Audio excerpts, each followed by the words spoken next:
What if the Ruan Mei that we met at Herta's space station wasn't actually the original one? This is something that has been bothering my mind for roughly the past 2 weeks, I'm not gonna lie.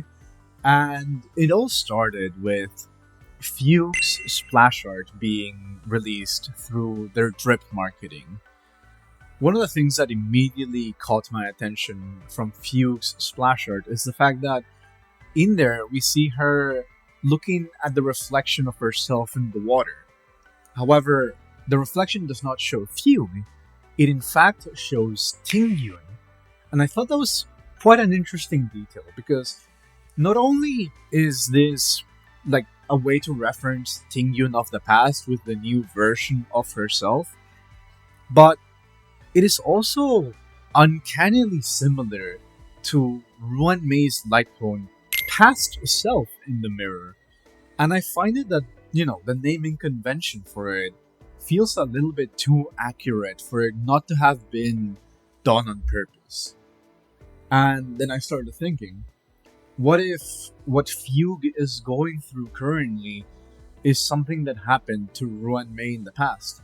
Because as far as I'm aware, Ruan Mei is not her original name, right? I'm not sure. I might actually need to get fact checked on that. That being said, however, throughout the weeks, I have been looking around for data information and try to make connections to the potentiality of this theory, and I feel like I have reached maybe some evidence that could lead into that, but nothing really confirms it. So, with all that being said and done, let us see why, in my personal opinion, I started to doubt whether or not the Ruan Mei that we know is actually the real one. To start things off, I believe it would be best if we started with Ruan Mei's Lightroom, since everything began from that parallel that she has with Fugue Splasher. If we look at the description, the first thing that we can read from it says, she once loved to seal the moment when plum blossoms were on the verge of wilting and keep them close to her. It has been many years since then. Many life forms, rambunctious, sweet, and everything in between, have bloomed from her hands, but the plum blossoms still wilt at their preordained time. I kind of feel like that is quite indicative of manipulation of life, which we do know that Ruan Mei, to a certain extent, does specialize herself in. After all, she literally recreated the swarm. She made the little pastry cats that she decided to abandon afterwards, and then she just started playing God by trying to recreate an Aeon, which, in all honesty, is quite scary. That being said, it is just interesting though that there's a lot of references within this particular passage of her light cone that specify about keeping things preordained in time, just keeping them in place, making sure that they can never move anymore. If we continue going through the light cone, it even says, it has been many years since then. Her visage in the mirror seems untouched by time. But in the grand scheme of the cosmos, is she too destined to last for but a fleeting moment? I don't know if this line was actually meant to be taken literal. In all honesty, I wasn't taking it literal until Fugue got released. But now it really started to make me overthink a lot. Especially because one of the main things that concerned me, right, was how they mentioned that the visage in the mirror seems untouched by time. And to a certain extent, that wording could imply terminology of purity, that it hasn't been stained by other things, that it still remains in a good state, so to speak. And in all honesty, this is something that I hadn't really thought about it that way until a friend of mine called out that little detail. And after hearing that, then I went back to look at Ruan Mei's Myriad Celestia trailer. Because not only do we have some references about purity in there, but there are two lines that immediately caught my attention in there. The first one is how Ruan Mei mentions, life is so colorful, but it has nothing to do with me. Kind of making it seem like she isn't something that should be alive or that is meant to be considered biologically life. She could be an artificial being created by the original Ruan Mei, someone who might have been part of the Genius Society. I'm actually not sure. See, this is also something that opens up potential risks, because what if the original Ruan Mei wasn't like the best at this sort of like research? Like she created a better version of herself that just outdid her. I don't know. This is just purely speculation. There's nothing to confirm that, but I'm just like, there's so much potential about her having a clone that it's just blowing my mind right now as I'm filming this video. The second line, though, is the one that I feel like is the biggest factor for my theory, and it is that Ruan Mei outright just says that over time she began to long for something pure. And this is likely when Ruan Mei began to study and start dedicating all of her life to not only trying to recreate an Aeon, but also for her to be able to become one. Because to a certain extent, a being that is set to follow their path and nothing should be able to strive them away from their path could be considered pure. In all honesty, I'm not too sure, but they essentially are deities, their gods are revered. So, to that extent, it could be considered a level of purity. The next thing that I want to talk about for this video has gotta be both of the names of the characters in question. That being Ruan Mei, but in particular, I want to first talk about Tingyun's new name, which is Fugue. I'm gonna be honest, I actually didn't know that Fugue was an actual English word.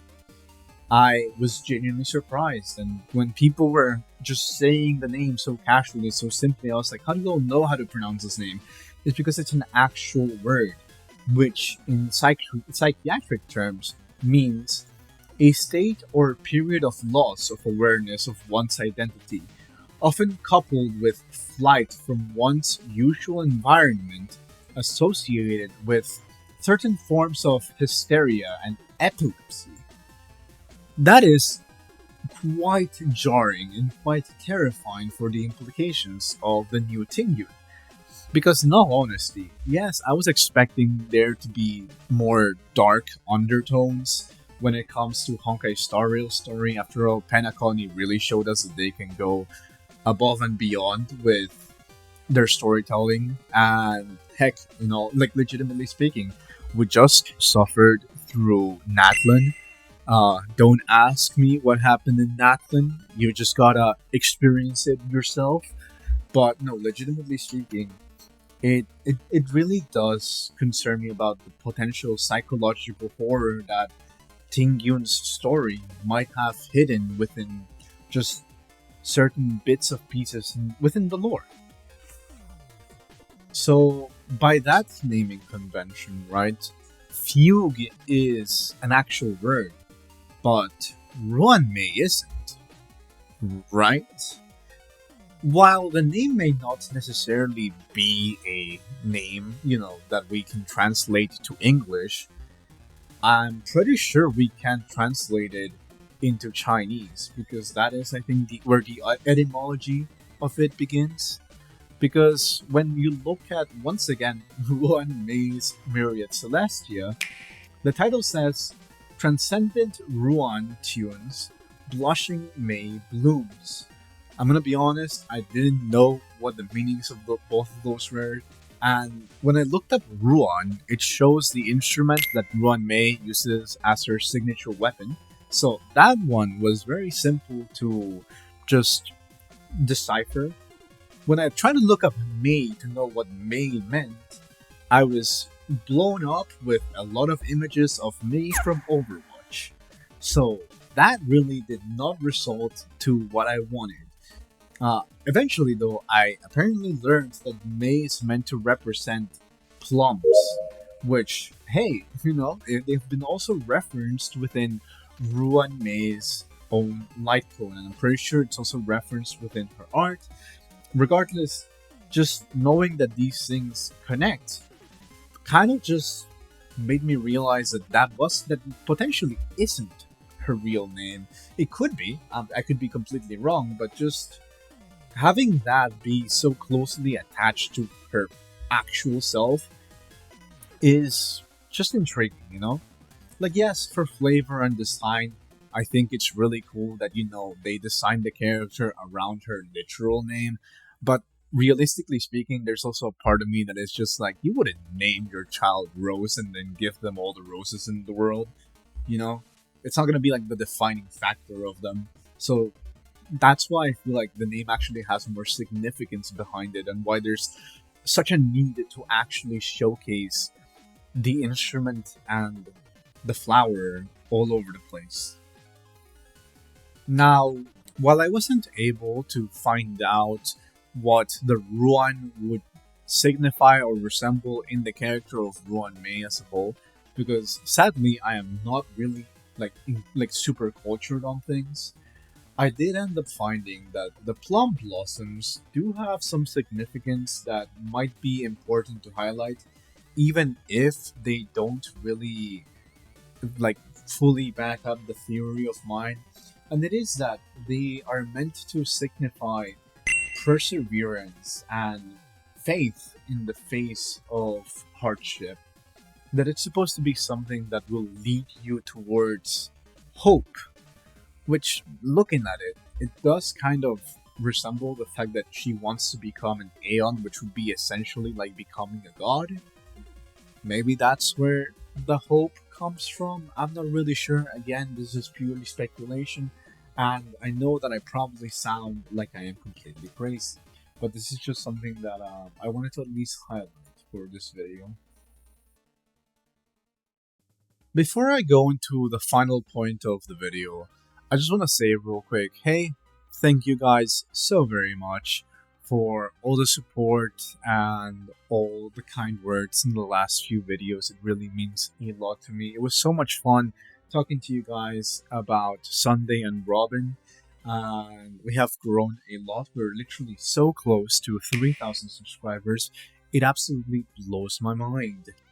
I also want to take this quick time to thank you guys, to those that came to the YouTube live / Twitch live that I did on Friday. It was a lot of fun being able to play Memory of Chaos with you guys there, to be able to yap about game design, lore, and other shenanigans. It was genuinely so much fun, and it's just wonderful.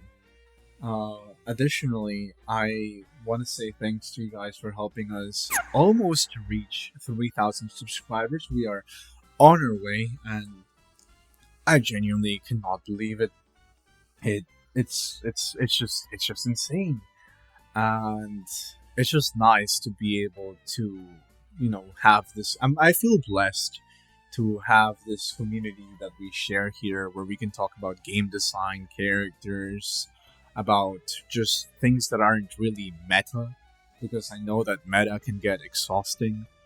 So yeah, with all that being said, if you enjoy this sort of content and you want to see more, feel free to hit that subscribe button. It's free, it only takes a second, and if you ever feel like the quality of my content drops, or I'm just not really the YouTuber for you, by all means, you are more than welcome to unsubscribe. I want to be able to improve and perfect with every video, and just bring in things to the table that not many other people are talking about. Hence why I do feel like I've been having fun with the recording of this video.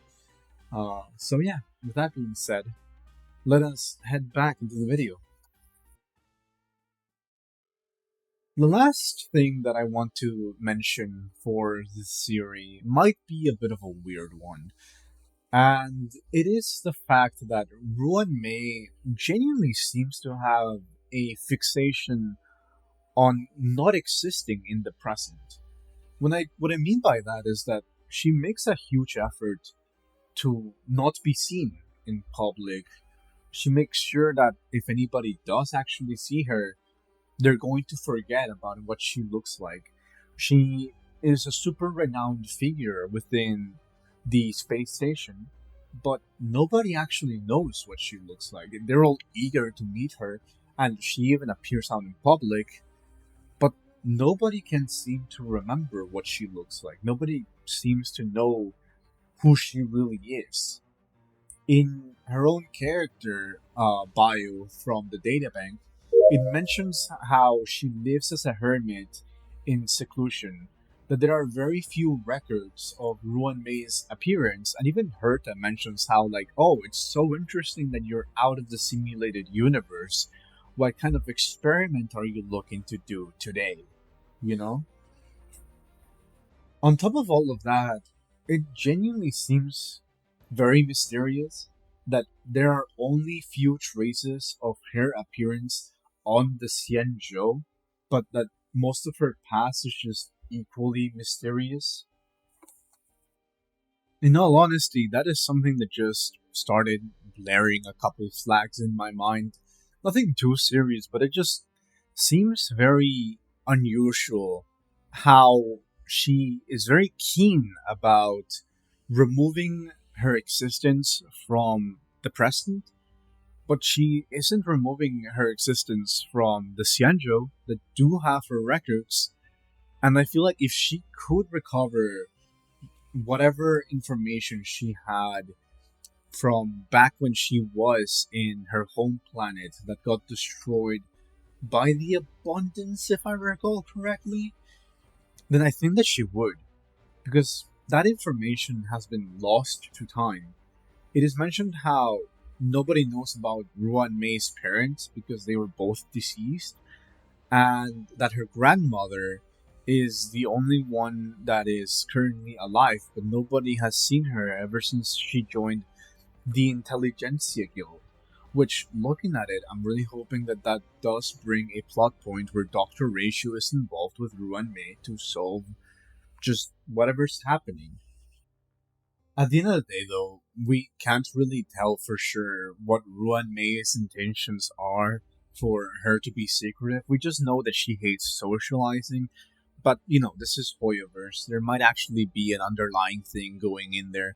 I also feel like I'm probably looking like a crazy person for overthinking every little detail about this character that I'm not gonna lie, I used to massively hate. I With this theory that came into my mind, I'm starting to appreciate more the character. I still hate that she abandoned the pastry cats back in the space station with the swarm disaster being in there. But it gives her character more depth, and it makes me appreciate more this character. That while I still don't like, I can at least look at them as, hey, like this is a really cool character that I'm appreciating more than I was appreciating before. So yeah, that's gonna be it for this video. First of all, I want to say thank you very much for sticking around and listening to me yap for an extended amount of time. I know that this video probably is all over the place because, like I said, not much of the information that I'm talking about is confirmed. It's all up to just assumption, speculation, theory. So it's all just a bit shaky, but at the same time, this is a produce of just linking little details and overthinking the hell out of this game, and that is something that I just genuinely adore. It makes me like, no, it just makes me happy. So being able to go through these things it's absolutely wonderful.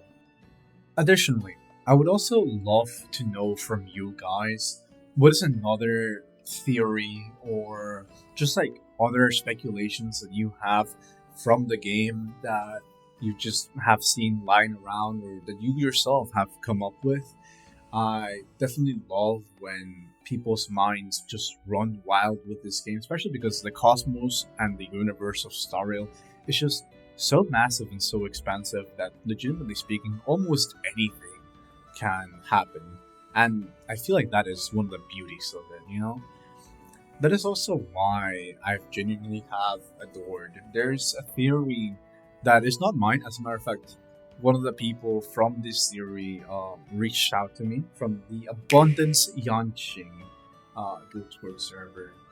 I've been very grateful that they decided to reach out to me, communicate with me, and they've been super supportive over there.